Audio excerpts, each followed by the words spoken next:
relativa al Palacio de la Aljafería y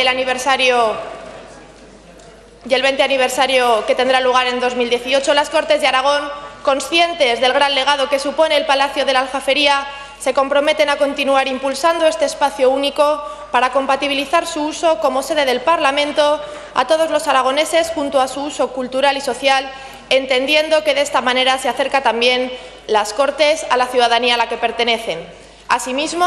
acuerdan continuar organizando cuantas actuaciones se consideren necesarias para conmemorar los 20 años de la restauración del Palacio de la Aljafería de Zaragoza, con el objetivo de contribuir, junto con la labor desarrollada por estas Cortes, a difundir el enorme valor cultural y el recurso turístico único que supone para Aragón, buscando la colaboración, si es precisa, de otras instituciones públicas que puedan ayudar a mejorar el plan de actividades conmemorativas. En Zaragoza, 14 de diciembre de 2017.